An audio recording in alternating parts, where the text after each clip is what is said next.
ನಮಸ್ಕಾರ ಸ್ನೇಹಿತರೆ, ಕಲ್ಪತರು ನಮ್ಮ ಮನೆ ಅಡುಗೆಗೆ ಇವತ್ತು ಸಿಂಪಲಾಗಿ ಒಂದು ಕ್ರೀಮಿಯಾದ ಮಜ್ಜಿಗೆ ಹುಳಿ ಮಾಡೋದು ಹೇಗೆ ಅಂತ ನೋಡೋಣ.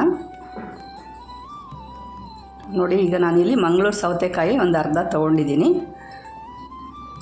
ಇದನ್ನು ನಾವು ಸಿಪ್ಪೆ ಎಲ್ಲ ತೆಗೆದು ಕ್ಲೀನಾಗಿ ಇಟ್ಕೋಬೇಕಾಗತ್ತೆ.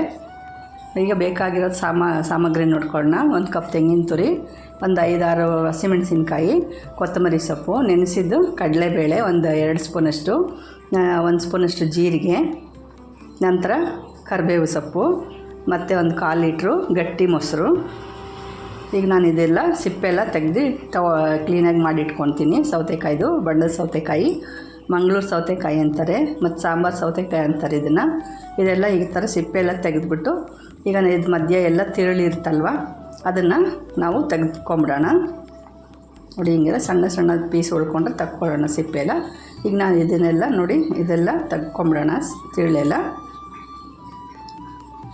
ತಿರುಳೆಲ್ಲ ತೆಗೆದುಬಿಟ್ಟು ನಾವು ಇದನ್ನು ಎಷ್ಟು ಸೈಜ್ ಬೇಕೋ ಅಷ್ಟು ದಪ್ಪವಾಗಿ ನಾವು ಕಟ್ ಮಾಡಿ ಇಟ್ಕೊಂಡಿದ್ದೀನಿ ಇಲ್ಲಿ.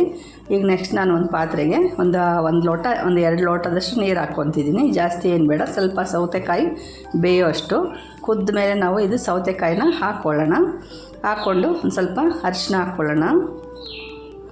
ಚಿಟಿಕೆ ಅರಿಶಿನ ಹಾಕಿ ಬೇಯಿಸೋಣ ಸ್ವಲ್ಪ. ನಂತರ ಇದಕ್ಕೆ ಉಪ್ಪು ಹಾಕೋಣ, ಒಂದು ರುಚಿಗೆ ತಕ್ಕಷ್ಟು ಉಪ್ಪು ಹಾಕ್ಬಿಡೋಣ. ಈ ಸೌತೆಕಾಯಿನ ನಾವು ಈಗ ನೀರಲ್ಲಿ ಚೆನ್ನಾಗಿ ಬೇಯಿಸ್ಕೋಬೇಕು, ಸಾಫ್ಟ್ ಆಗೋವರೆಗೂ ಬೇಯಿಸ್ಕೋಬೇಕು. ಅಷ್ಟರೊಳಗೆ ನಾವು ಗ್ರೈಂಡಿಂಗ್ ಮಾಡ್ಕೊಳ್ಳೋಣ ಮಸಾಲೆ. ಈಗ 1 ಕಪ್ಪಷ್ಟು ತೆಂಗಿನ ತುರಿ ಹಾಕಿದ್ದೀನಿ, ನಂತರ ಹಸಿಮೆಣಸಿನ್ಕಾಯಿ ಹಾಕ್ತಾಯಿದ್ದೀನಿ, ನಂತರ ಕೊತ್ತಂಬರಿ ಸೊಪ್ಪು ಹಾಕ್ತಾಯಿದ್ದೀನಿ, ಆಮೇಲೆ ನೆನೆಸಿದ ಕಡಲೆಬೇಳೆ 1-2 ಸ್ಪೂನಷ್ಟು, ಆಮೇಲೆ ಸ್ವಲ್ಪ ಜೀರಿಗೆ 1 ಸ್ಪೂನಷ್ಟು ಜೀರಿಗೆ. ಇವಿಷ್ಟು ಹಾಕಿ ನಾವು ಗ್ರೈಂಡ್ ಮಾಡ್ಕೊಂಡು ಮಸಾಲೆನ ತಯಾರು ಮಾಡ್ಕೋಬೇಕಾಗತ್ತೆ. ಆ ಸೌತೆಕಾಯಿ ಎಲ್ಲ ಬೇಯೋಷ್ಟೊತ್ತಿಗೆ ನಾವು ಇದು ಗ್ರೈಂಡ್ ಮಾಡಿಕೊಂಡು ರೆಡಿ ಮಾಡ್ಕೊಂಬಿಟ್ಟು ತೊಗೊಂಬಂದ್ಬಿಡೋಣ. ಸ್ವಲ್ಪ ನೀರು ಸೇರಿಸ್ಬಿಟ್ಟು ಇದನ್ನು ಮಿಕ್ಸಿ ಮಾಡ್ಕೊಂಬಂದ್ಬಿಡ್ತೀನಿ. ನೋಡಿ, ಈ ಥರ ಪೇಸ್ಟ್ ಮಾಡ್ಕೊಂಬಿಡೋಣ. ಈಗ ನಂತರ ಈಗ ಮೊಸರು ಇರುತ್ತಲ್ವ, 1/4 ಲೀಟ್ರ್ ಮೊಸರು, ಅದನ್ನು ಸಹ ನಾವು ಹಂಗೆ ಡೈರೆಕ್ಟಾಗಿ ಹಾಕಬಾರ್ದು. ಇದನ್ನು ಸ್ವಲ್ಪ ಕಡಿಬೇಕು. ಸ್ವಲ್ಪ ಮಜ್ಜಿಗೆ ಥರ, ನೀರು ಹಾಕಬಾರ್ದು. ಈ ಥರ ಸುಮ್ಮನೆ ಮಜ್ಜಿಗೆ ಥರ ಸುಮ್ಮನೆ ಇದು ಮಾಡ್ಕೋಬೇಕು, ಗಟ್ಟಿ ಮಜ್ಜಿಗೆ ಥರ ಮಾಡ್ಕೋಬೇಕು.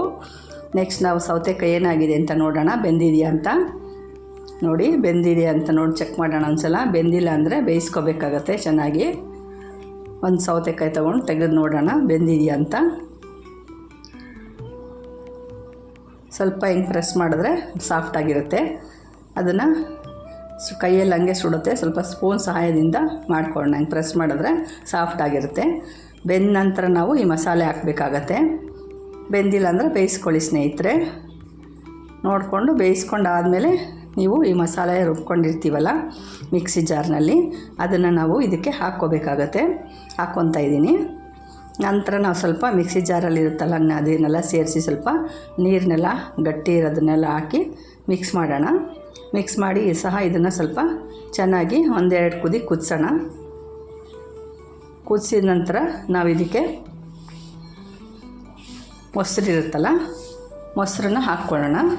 ಮೊಸರು ಹಾಕಿದ ನಂತರ ಜಾಸ್ತಿ ಹೊತ್ತೇನು ಕುದಿಸೋದು ಬೇಡ, ಒಂದು 2 ಕುದಿ ಕುದಿದ್ರೆ ಸಾಕು. ಇದು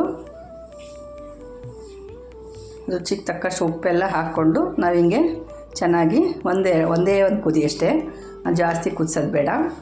ತಕ್ಷಣ ಆಫ್ ಮಾಡೋಣ. ನಂತರ ಇದಕ್ಕೆ ಒಂದು ಒಗ್ಗರಣೆ ಕೊಟ್ಕೊಳ್ಳೋಣ. ಸಾಸಿವೆ, ಕರಿಬೇವು, ಇಂಗು, ಒಣಮೆಣಸಿನ್ಕಾಯಿ ಇವೆಲ್ಲ ಹಾಕಿ, ಕೊತ್ತಂಬರಿ ಸೊಪ್ಪು ಎಲ್ಲ ಹಾಕಿ ಒಂದು ಒಗ್ಗರಣೆ ಮಾಡಿ ಹಾಕ್ತಾಯಿದ್ದೀನಿ. ನಮ್ಮದು ಸಾಂಬಾರು ಸೌತೆಕಾಯಿ ಮಜ್ಜಿಗೆ ಹುಳಿ ಸೂಪರಾಗಿ ರೆಡಿ ಆಯಿತು. ಬೇಸಿಗೆಗಾಲದಲ್ಲಿ ಖಂಡಿತ ಇದು ಟ್ರೈ ಮಾಡಬೇಕು. ನೋಡಿ, ಅನ್ನದ ಜೊತೆ ಸರ್ವ್ ಮಾಡ್ತಾಯಿದ್ದೀನಿ. ತುಂಬ ಕ್ರೀಮಿಯಾಗಿ ಬಂದಿದೆ, ತುಂಬ ಟೇಸ್ಟಿಯಾಗಿದೆ. ಈ ವಿಡಿಯೋ ಇಷ್ಟ ಆಯಿತು ಅಂದರೆ ಖಂಡಿತ ಲೈಕ್ ಮಾಡಿ, ಶೇರ್ ಮಾಡಿ, ಸಬ್ಸ್ಕ್ರೈಬ್ ಮಾಡಿ. ಓಕೆ.